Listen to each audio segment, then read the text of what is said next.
ईश्वर का वास हो सकता है, होता है। सुनहु राम अब कहूँ निकेता, जहाँ बसहु सिय लखन समेता। सुनहु राम अब कहूँ निकेता, जहाँ बसहु सिय लखन समेता। राम सुनिए, मैं वो निकेता, उस उन घरों के बारे में बता रहा हूं जिन घरों में आप सिया और लक्ष्मण के साथ रहेंगे। अब कैसे कैसे जगह पर भगवान रहते हैं इसके बारे में बताया है। जिनके श्रवण समुद्र समाना, कथा तुम्हारी सुभग सरिनाना। जिनके श्रवण समुद्र समाना, कथा तुम्हारी सुभग सरिनाना। जिनके श्रवण, पहला पता बताया, पहला पता, फिर श्रवण की चर्चा आई तो श्रवण क्रिया की चर्चा हो जाती है। पहला पता, जिनके कान समुद्र के समान है, जिन व्यक्तियों के, जब व्यासपीठ से या कोई भी कथा कहने वाले कहते हैं ना कि कथा सुनना बड़ी भगवान की कृपा प्रसाद के कारण मिलता है हमें, तो कई बार इन बातों का महत्व आप सब नहीं मानते हैं, नहीं देते हैं। ये तो सभी बाबा ऐसे ही कहते हैं। ये यहाँ पर बैठे हुए बाबा नहीं कह रहे, उधर वाले बाबा ने कहवाया है। क्या कहवाया? जिनके कान समुद्र के समान है, जो कथा रूपी सरिता, अनेक सुंदर कथाओं रूपी सरिता, कितना भी आ जाए, कितना भी आ जाए, समंदर कभी नहीं भरता। समंदर में कितनी भी नदियां बह जाए, मिल जाए जाकर के, समंदर कभी भरता नहीं, अपने बांध तोड़ता नहीं, अथाह है, अनंत है। तो प्रभु ने, बाबा ने पहला स्थान बताया है, कौन सा?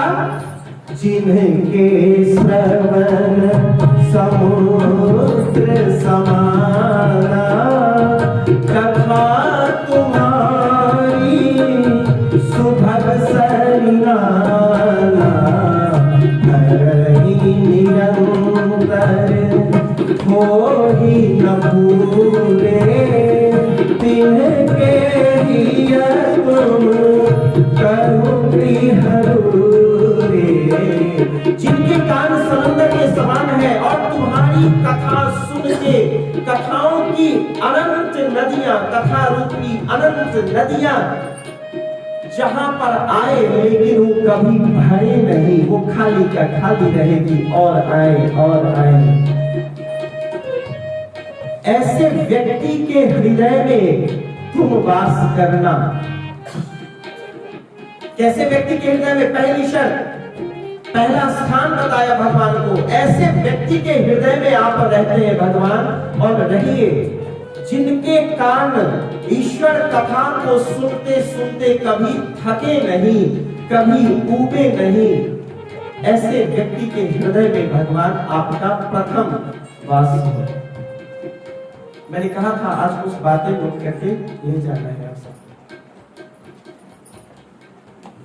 बाबा आगे बताते हैं, निद रही सरित सिंधु सर भारी,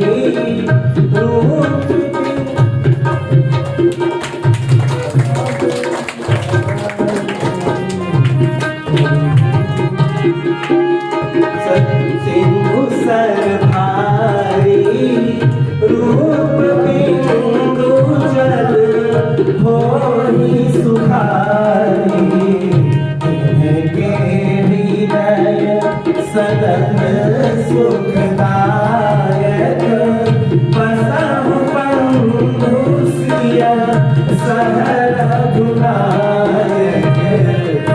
जिनके जिनका हृदय आपके रूप का पान कर कर कभी भरता नहीं हो। आप मैया सीता और भैया लक्ष्मण के साथ उनके हृदय में वास कीजिए। दो पता बताया गया आप लोगों को। पहला, जिनके कान कभी थकते नहीं हो, और दूसरा, जिनका हृदय कभी ईश्वर रूप दर्शन से भरता नहीं हो। दो पता बताया। और भी जगह है। जस तुम्हार मानस विमल हंसनी जी जासु मुक्ता हल गुण गण चुनई राम बसहु तीसरा पता बताया भगवान का तीसरा स्थान है ना। दो स्थान का पता हो गया किनके हृदय में भगवान वास करते हैं। तीसरा स्थान बाबा लिखते हैं कि जिनके हृदय में मान सरोवर में रहने वाले हंस का जो गुण होता है, ऐसा गुण हो जो आपके गुण रूपी मोतियों को चुन लेते हैं, संसार की निंदा पर ध्यान नहीं देते। हंस क्या करता है? मोती यानी कि जो उत्तम है उसका संग्रहण करता है, उसका ग्रहण करता है ना। ऐसे व्यक्ति के हृदय में भगवान आप मैया सीता और भैया लक्ष्मण के साथ वास कीजिए। प्रभु ने कहा, प्रभु और अन्य पता बताते हैं। प्रभु प्रसाद सुचि सुभग सुवासा सादर जासु लहई निवासा तुम्हारी निवेदित भोजन करनी प्रभु प्रसाद भूषण धरनी प्रभु प्रसाद। अन्य पता बताया है वाल्मीकि भगवान ने भगवान राम को स्वयं कह रहे कि आप कहां पर वास करें। जिनकी नासिका केवल आपके उस मनोरम सुगंध को ग्रहण करती है, ईश्वर चरण रज के मनोरम सुगंध को ग्रहण करती है, जो सदैव पहले आपको भोजन अर्पण करके तब स्वयं भोजन करते हैं, ऐसे व्यक्ति और ऐसे घर में ईश्वर आपका निवास हो। एक और पता, शीस नवहि सुर पुर द्विज देखी प्रीति सहित करी विनय विशेषी। जहां गुरु माता पिता वरिष्ठ ज्ञानी ध्यानी दिख जाए मिल जाए तो उनके चरणों के प्रति जिसका अनुराग उत्तम हो, दिखाने के लिए शीश न नवाए, श्रद्धा का भाव जिसके हृदय में हो अपने माता पिता गुरु के प्रति, हे राम आप उनके हृदय में जाकर वास कीजिए। चरण राम तीरथ चल जाई राम बसहु के मन माही। चरण राम, जिनके चरण आपके जो तीर्थ स्थान है, आपका जन्म स्थान, आपका लीला स्थान, हमारे ग्रंथों में ऋषियों ने जिन जिन तीर्थ स्थानों का वर्णन किया है, जिनके चरण उन तीर्थ स्थानों की यात्रा करते हैं, हे राम आप ऐसे प्राणियों के हृदय में जाकर निवास कीजिए। एक और पता बताया है भगवान ने, तर्पण होम करही विधि नाना दीप जवाई देहि बहुदाना। तुमते अधिक गुरु ही जिय जानी सकल भाई से वही सन्मानी। यहाँ पर सबसे विलक्षण बात कही है भगवान वाल्मीकि ने। तर्पण होम ये तो है कि जो लौकिक आचार और विचार है, व्यवहार है, वो हमें करना चाहिए। ब्राह्मणों को भोजन कराए, जो लायक है, जहां सत्कार्य हो रहा हो, अच्छे कार्य हो रहे हो, समाज के कार्य हो रहे हो, सत्संग हो रहा हो, वहां दान पुण्य करें। ऐसे व्यक्ति के हृदय में तो आप वास करें ही करें। एक और पता बड़ा गूढ़ बताया यहाँ पर, वो बताया तुम ते अधिक गुरुनी जिय जानी, सकल भाई से बहि सन्मानी। जो आपसे भी बढ़कर गुरु आज्ञा के अधीन रहता हो, जो गुरु चरण की, गुरु की कृपा को सबसे उच्चतम स्थान पर रखता हो अपने हृदय में, हे राम आप ऐसे व्यक्ति के हृदय में वास कीजिए। इस तरह से मंत्र राजनित जप ही तुम्हारा, पूज ही तुम ही सहित परिवारा। जो सदैव आपके नाम मंत्र का जप करते हो, परिवार सहित आपका पूजन करते हो, हे राम आप ऐसे प्राणियों के हृदय में हैं। आज 7वां दिवस है इस कथा सत्र का, 7वां सत्र है। मैंने प्रथम दिवस में निवेदन किया था कि यह कथा 9 दिन पूरा होते होते प्रभु का स्थान बना दे आपके हृदय को, तो कथा का है। हम सबके पास 7 दिन का अनुभव है। हम यह गणना तो करें कि इनमें से कोई एक गुण है क्या हमारे अंदर। अगर इन सब में से एक गुण भी हमारे अंदर है तो मेरे राम हमारे हृदय में बसते हैं।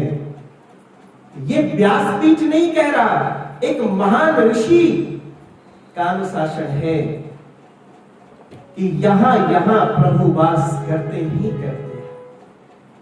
आप खुद को टटोले, खुद को खंगाले जरा कि जहां जहां प्रभु के वास की बात कही है भगवान वाल्मीकि ने, क्या मेरे अंदर वो गुण है कि मेरे अंदर भगवान का वास हो। मैं कहूं तो आप सबके अंदर है। संसार का कोई भी व्यक्ति इससे अलग हो ही नहीं सकता। हम सबके अंदर ये गुण है।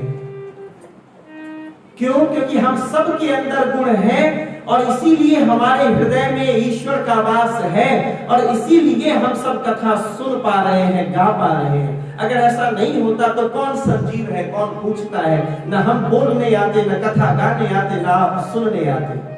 हमारे हृदय में ये गुण है। गर्व कीजिए स्वयं पर कि हम भी भगवान के प्रिय हैं। तभी तो भगवान ने यह सुंदर अवसर दिया है किसी को गाने का, किसी को सुनने का। हम ईश्वर के विशेष कृपा पात्र हैं।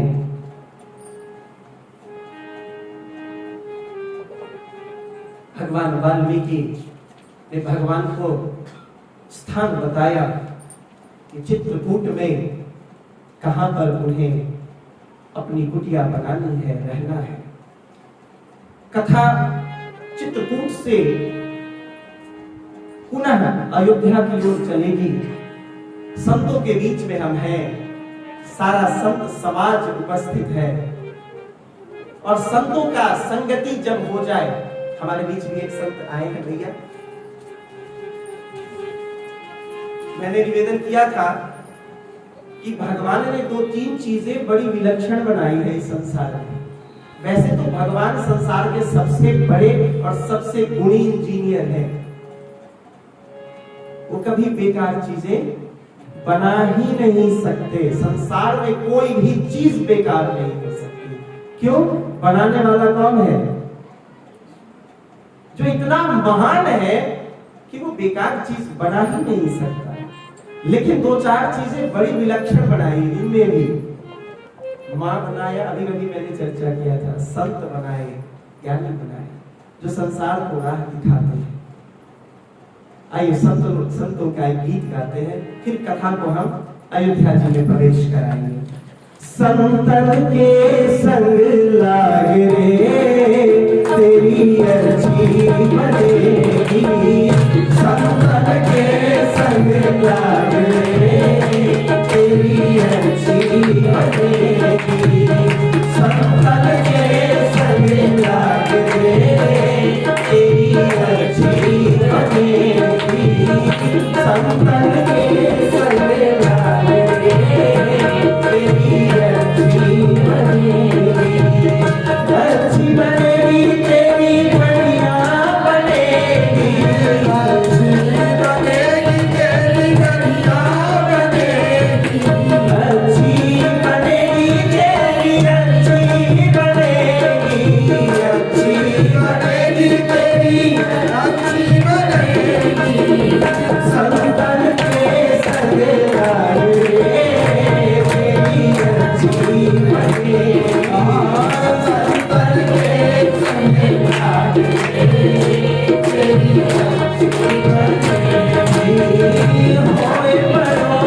भगवान ने 3 संतों से प्रश्न किया है पूरे वनवास में। अभी अभी निवेदन किया था, संत के साथ इतनी अच्छी बनने की संभावना है कि पूरे 14 वर्ष वनवास में भगवान ने 3 संतों से प्रश्न किया, किस दिशा में जाना है, कहां घर बनाना है, किससे मैत्री करनी है, ये सभी अलग अलग संतों से भगवान ने पूछा है। कथा संतों के चरणों से राज संतों की ओर मुड़ती है। सुमंत अयोध्या खाली लौटते हैं। निषाद राज के पास ही बीच में ही आते समय वो जाना नहीं चाहते। श्रृंगवेरपुर से अवध की ओर उनके कदम उठ नहीं रहे। उनके कदम की बात तो क्या, जो रथ के घोड़े हैं वो भी नहीं जाना चाहते अवध की ओर। महाराज ने कितना रोक कर बिलख कर कहा था कि सुमंत 2-4 दिन वन जीवन घुमाकर मेरे राम को तुम वापस ले आना। हठी है वो, अगर ना आए तो कम से कम सीता को वापस ले आना। वो कहां रहेगी, इस बियाबान वन प्रांतर में कहां जाएगी, कहां रहेगी। सुमंत हर बात में फेल हो गए, असफल रहे, किसी को तो वापस नहीं ला सके। ऐसा लगा है मानो खुद भी उन्हीं के साथ टूट गए हो। किसी को वापस लाने की बात थी, खुद भी वापस नहीं आ पाए। हृदय वहीं कहीं छोड़ आए, उसी युगल चरण के बीच सुमंत भी अपना हृदय छोड़ आए। श्रृंगवेरपुर में कई दिन रुक गए, जा ही नहीं रहे अवध की ओर। कुछ दिन तक तो निषाद राज ने सोचा आप भगत की सेवा की, लेकिन ये सभी भगवान के मित्र हैं। लीलाओं में इन सब की अपनी भूमिका है। उन्होंने सुमंत को कहा, मंत्री जी आपको अब अवध जाना चाहिए। फपक कर रो पड़े सुमंत निषाद राज को पकड़कर गोद में बाहों में। क्या लेकर जाऊं मैं, केवल महाराज ही नहीं पूरी अयोध्या इस रथ के घोड़े की टाप की आवाज की प्रतीक्षा में खड़ी होगी।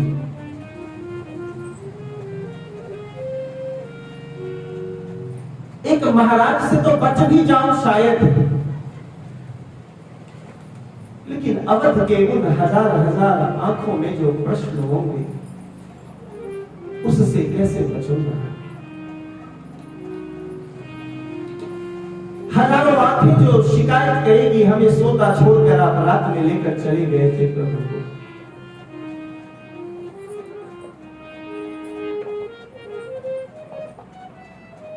उन्हें कैसे उत्तर दूंगा, उन आंखों का सामना कैसे करूंगा।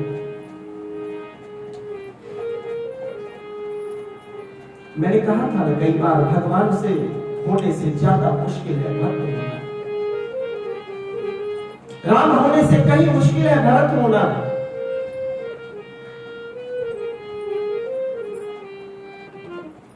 सुमंत को जाना है, अपना कर्तव्य निभाना है।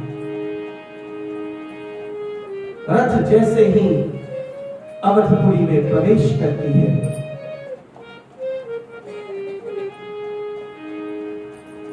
ऐसे लग रहा था मानो पूरी अयोध्या प्रश्न बनकर खड़ी हो गई है सामने। एक आखिरी उम्मीद, एक अंतिम आशा।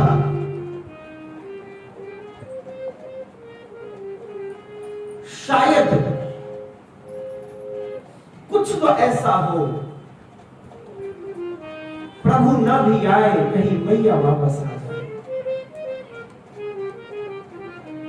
लग रहा था मानो जो धूल बिखरी है सड़क पर प्रश्न बनकर खड़े हैं और सुमंत का रथ रोक कर पूछ रहे हैं, सुमंत मेरे राम को लेकर आए क्या। मेरी सीता सुख से तो है, उसे तुम लाए क्या? मानो धूल प्रश्न बनकर खड़े हो गए। हवाएं नहीं चल रही, ऐसे लगता है वो कान में आकर पूछ रहे हो, सुमंत हमारे लक्ष्मण भैया कहां है? तुम्हारा रथ खाली क्यों है?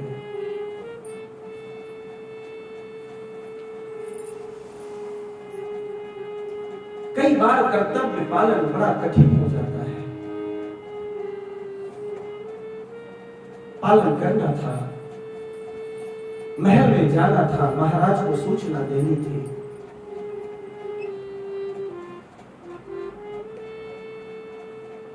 जय जीव कहते हुए महाराज के चरणों में वंदन करते हैं। सुमंत कटते हुए, पता है महाराज का पूरा अंग अंग रोम रोम प्रश्न बनकर खड़ा है। सुमंत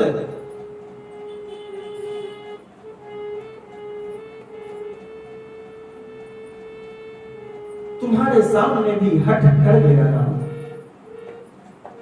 मेरे सामने तो कर ही गया। तुम तो बालपन से उसे खिलाए थे, उंगलियां पकड़कर चलना सिखाया था, तुम्हारे सामने भी हट कर गया, नहीं लौटा।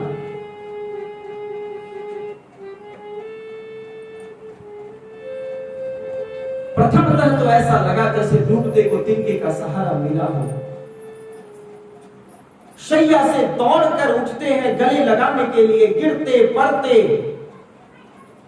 सुमंत ने देखा महाराज गिर रहे हैं, दौड़कर आगे बढ़ते हैं।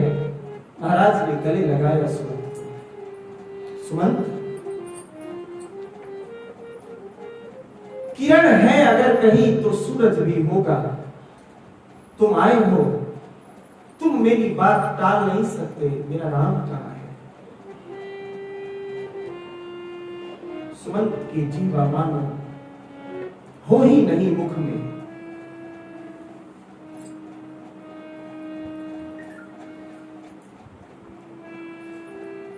सुमंत की नीची नजरों को देखकर महाराज समझ गए, इससे पहले कि कोई कुछ कहता, सुनता, पूछता, वहीं निश्चेष्ट होकर गिर गए।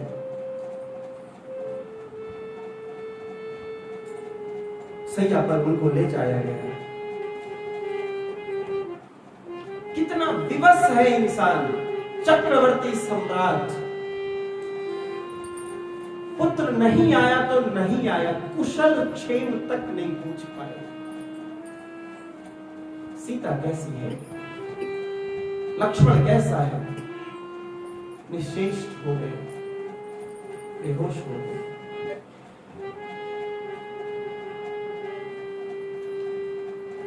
बड़ा मुश्किल है जीवन, बंधनों में जकड़ा हुआ जीवन बड़ा मुश्किल होता है। ये दशरथ से ज्यादा और कौन जान सकते हैं? चार पुत्र, अंत समय में एक भी पुत्र आसपास नहीं।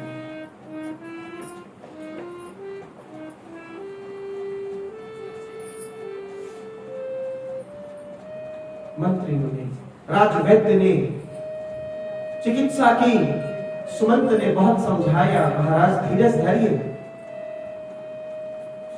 राम कुशल है, सीता कुशल से है, वाल्मीकि आश्रम। इतना सुनते सुनते महाराज पुनः निश्चेष्ट। बार बार एक बात याद आ रही है, वर्षों पुरानी एक बात याद आ रही है, मैंने भी किसी का पुत्र हरा था। मैं भी एक निर्दोष माता पिता के जीवन के अंतिम सहारे को छीना था, भूल से ही सही, लेकिन मैंने भी एक ऐसे माता पिता के अंतिम लाठी छीनी थी जिसका उसके पुत्र के सिवा और कोई दूसरा सहारा नहीं था। बार बार मन में यह प्रश्न आ रहे हैं, वो बात, वो कहानी, वो बातें, वो घटना याद आ रही है।